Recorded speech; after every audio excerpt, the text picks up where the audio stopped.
अस्सलामु अलैकुम वरहमतुल्लाह। ख्वाब के अंदर जहन्नुम देखना। नाज़रीन, हमेशा बात याद रखें कि अगर किसी शख्स ने ख्वाब में जहन्नुम को देखा है तो फिर इसका मतलब ये है कि जिस बंदे ने ख्वाब देखा है इससे कुछ गलतियाँ सरजद होंगी, इससे कुछ ख़ताएँ होंगी। ठीक है, तो एक तो ये है। तो दूसरा, अगर किसी ने देखा है ये हो सकता है कि बंदा हलाक हो ये।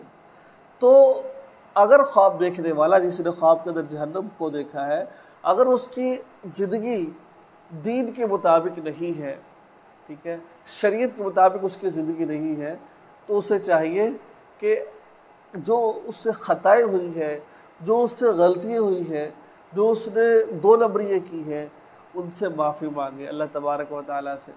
ठीक है, कि दुनिया में वो ये कर रहा है।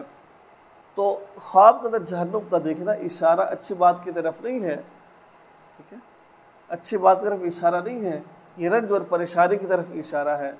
तो किसी ने भी अगर ये ख्वाब देखा है जहन्नुम को, उसे चाहिए कि अल्लाह के रास्ते में सदका खैरात तो लाजमन करें और ये ख्वाब ज़िक्र मत करें। और हो सके तो जो उनसे ना अपने आमाल को, अपने दीनदारी को, अपने जो आपके अमाल हैं, जो भी आप कर रहे हैं उसके अंदर इखलास पैदा करें। और जो गलत किस्म की सोचें हैं, गलत किस्म की बातें हैं, अपने आप को बड़ा तसव्वुर करना, ज़िना करना, ये तमाम चीज़ें हैं। अगर ऐसे तुम तौबा नहीं करोगे तो अल्लाह का अज़ाब बड़ा सख्त है।